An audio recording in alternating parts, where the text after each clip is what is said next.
वसीम की मौत के मामले में बौद्ध से भीम आर्मी चीफ की एंट्री, खानपुर विधायक का भी मिल गया है साथ और मिल गई है बड़े आंदोलन की चेतावनी प्रशासन को। जी हां, आजाद समाज पार्टी के संस्थापक एवं नगीना के बौद्ध सांसद चंद्रशेखर आजाद रावण और खानपुर विधायक उमेश कुमार आज सुहलापुर गड़ा गांव पहुंचे। यहां उन्होंने माधोपुर तालाब में डूबकर मरने वाले युवक वसीम के परिजनों से मुलाकात की। इस दौरान उन्होंने कांग्रेस नेताओं और विधायकों पर मामले में राजनीति करने का आरोप लगाया। इसी के साथ उन्होंने मामले में उच्च स्तरीय जांच के लिए दोषियों पर कार्रवाई करने की मांग की। इस दौरान नगीना सांसद चंद्रशेखर आजाद ने कहा कि पुलिस ने जानबूझकर वसीम की हत्या की है। उन्होंने कहा कि इंसाफ की लड़ाई के लिए वह पूरी तरह से वसीम के परिजनों के साथ हैं। उन्होंने साफ तौर पर कहा कि या तो सरकार मामले में उच्च स्तरीय जांच कर दोषियों को सजा दिलवाए, अन्यथा बड़े आंदोलन के लिए तैयार रहे। चंद्रशेखर आजाद ने कांग्रेस नेताओं और विधायकों पर भी मामले में राजनीति करने का आरोप लगाया है। इस दौरान नगीना के सांसद चंद्रशेखर आजाद ने कहा कि इस मामले में 5 अक्टूबर को हरिद्वार एसएसपी कार्यालय पर अनिश्चितकालीन धरना शुरू होगा। यह आंदोलन इतने उच्च स्तर का होगा कि हरिद्वार ही नहीं बल्कि पूरे देश में इसकी गूंज सुनाई देगी। खानपुर विधायक उमेश कुमार ने भी इस आंदोलन में उनका साथ देने की बात कही है। उमेश कुमार ने कहा कि मामले में सच सामने आना चाहिए। वहीं आपको बता दें कि 25 अगस्त को वसीम कुरैशी के गौ मांस ले जाने की सूचना मिली थी। सूचना मिलने के बाद पुलिस के गौ रक्षण दल ने उसे पकड़ने की कोशिश की। जी हां, सूचना मिलने पर पुलिस के गौ संरक्षण दल ने उसे पकड़ने की कोशिश की, लेकिन वह वाहन को छोड़ करके तालाब में गौ मांस के साथ कूद गया, जिससे उसकी मौत हो गई।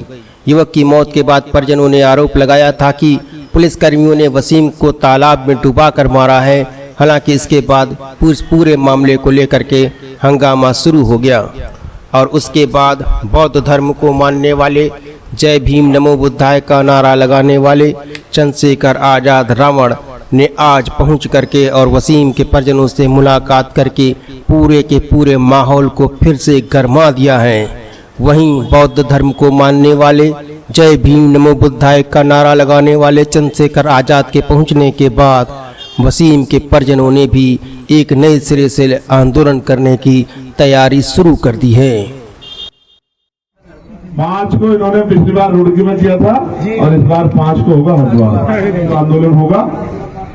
वो इतना ऐतिहासिक होगा कि आंदोलन तो हरिद्वार में होगा, लेकिन देहरादून में बैठे मुख्यमंत्री जी, हमारे अधिकारी वो भी चैन से नहीं सोएंगे। इस बात का भी मैं आपको विश्वास मिलेगी भाई। रोटी का भी व्यवस्था करके चलना। आंदोलन एक दिन का नहीं होगा, आंदोलन तब तो होगा जब तक हमारी मांगे पूरी नहीं होगी। फिर कह रहा हूँ, दोबारा सुनो, अनिश्चितकालीन। मैं नहीं जाऊंगा छोड़ के, नहीं जाऊंगा। मेरी लाश तो वहां से जाएगी, मैं वहां से जेल तो जाऊंगा, लेकिन आंदोलन छोड़ के नहीं जाऊंगा। आप लोगों को बताइए, मैं पुलिस के खिलाफ नहीं, लेकिन मेरा ये मानना है कि गलती किसी से भी हो सकती है। मनुष्य में भावनाएं होती हैं, संवेदनाएं होती हैं। कभी कभी आक्रोश, संवेदना, भावनाओं के में बह के गलतियां हो जाती, लेकिन अगर वो गलतियां अपराध का रूप ले लें तो ये खतरनाक हो जाती है। मैंने उत्तराखंड में ही, मैं उत्तराखंड का रहने वाला हूं, मेरा गांव है यहाँ। 2009 में कॉलेज टाइम में रणवीर इनकाउंटर देखा था। पुलिस ने कहा हमने कोई गलत काम नहीं किया, ये आरोपी था, अपराधी था, ये कर रहा था, ये वो कर रहा था। लेकिन बाद में उस घटना की सीबीआई जांच हुई और दूध का दूध, पानी का पानी हुआ। 17 पुलिसकर्मियों पे कार्रवाई, आजीवन सजा हुई। मेरा ये मानना है, हमने पुलिस का बयान भी सुना, हमने पीड़ित परिवार को भी सुना। इस घटना की सीबीआई जांच होनी चाहिए। सीबीआई जांच होगी तो दूध का दूध, पानी का पानी हो जाएगा। अगर कोई निर्दोष है, हम नहीं चाहते कार्रवाई हो। अगर कोई दोषी है, क्योंकि अगर जो आपने आज बयान दिए पुलिस के लोगों ने, उस बच्चे पे जो आज इस दुनिया में नहीं, एक बहुत बड़ा इल्जाम आपने लगाया।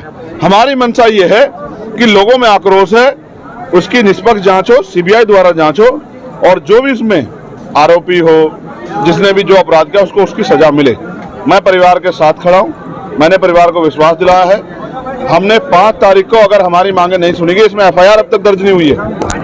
कैसे माना जाए कि पुलिस अपने लोगों को नहीं बचाएगी?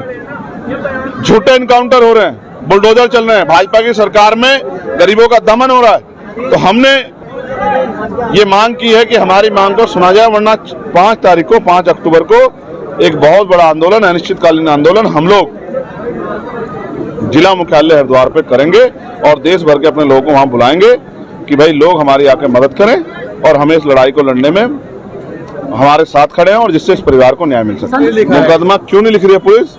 भाई विपक्ष के साथी है, 21 एमएलए हैं उनके, एक एफआईआर नहीं दर्ज करा पा रहे। इसका मतलब माना जाए कि बहुत कमजोर विपक्ष है।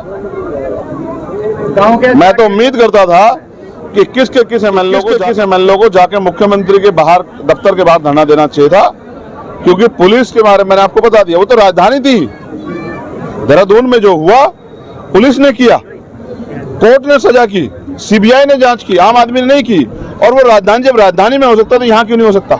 इसलिए मैं चाहता हूँ इस घटना की सीबीआई जांच हो और सबसे पहले इसमें एफआईआर दर्ज करके जांच कराया जाए निष्पक्ष, जिससे कि दूध का दूध पानी का पानी और आरोपी पे कार्रवाई हो। और क्योंकि एक बड़ा दाग, मैंने आपसे कहा, एक बड़ा सवाल है, जिस पिता ने अपना बेटा खोया है उस पिता को हमें जवाब देना है। इस देश की लोकतांत्रिक व्यवस्था को, लोगों की न्याय में जो विश्वास है उनको हमें जवाब देना है। और अगर लोगों का न्यायपालिका से, पुलिस से, एडमिनिस्ट्रेशन से विश्वास उठ गया तो फिर कैसे देश आगे बढ़ेगा, इस बारे में भी हमें सोचना है। ये हम सबकी जिम्मेदारी। मैंने वचन दिया है कि पार्लियामेंट में मैं और विधानसभा में विधायक जी, हम सब लोग इस मामले को जोर शोर से उठाएंगे। किसी भी कीमत पे सरकार को तानाशाही नहीं करने देंगे, ये हम सब लोगों का फर्ज है। एक ब्राह्मण समाज के बेटे की आपने देखा, इसी तरह का आरोप लगा के गोली मार के हत्या कर दी गई। ये हत्या जो है धर्म के नाम पे या किसी और नाम पे हत्या नहीं देश बर्दाश्त कर। देश एकजुट होकर रहना चाहता है, सरकारों को अपनी पॉलिसियां बदलनी पड़ेगी। देश बदल रहा है तो सरकार भी अपनी पॉलिसियां बदले, तब जाके मुझे लगता है देश आगे बढ़ सकता है। गांव के लोगों का डर कैसे निकलेगा सर? 150 हम उनके साथ खड़े, ये झूठे मुकदमे वापस कराने के लिए। मैं फिर आपसे कह रहा हूँ, जेलों से नहीं डरते लोग, ये तो संविधान को मानने वाले लोग हैं। इसलिए हम लोग मांग कर रहे हैं कि जांच हो, और जांच होगी तो जब ये भी पता लग जाएगा कि किसी घटना को बचाने के लिए दूसरी घटना बनाई जा रही है, एक झूठ को छिपाने के लिए 100 झूठ बोलने पड़ता है। ये सब उसी की कहानी का एक हिस्सा है। इसलिए मैं कह रहा हूँ, हमारी मांग ये भी है कि झूठे मुकदमे वापस लिए जाएं। इसके लिए हम लोग 5 अक्टूबर की तैयारी कर रहे हैं कि 2 अक्टूबर को गांधी जयंती हो जाएगी और 5 अक्टूबर को हम लोग फिर क्रांति जयंती का हम लोग उद्घाटन करेंगे। आपके साथ जो बातें हैं वो सभी भाई चंद्रशेखर जी ने कह दी हैं और मुझे लगता है कि इनके कहने के बाद कुछ बचा नहीं है कहने को। इस परिवार को न्याय दिलाने के लिए एक क्रांति की जरूरत है और उस क्रांति का आह्वान भाई चंद्रशेखर जी ने कर दिया है। और ये अलख जो है अब तब तक लगातार जलती रहेगी जब तक इस परिवार को न्याय नहीं मिलेगा। एक अनिश्चितकालीन धरने की घोषणा इस मंच से की गई है।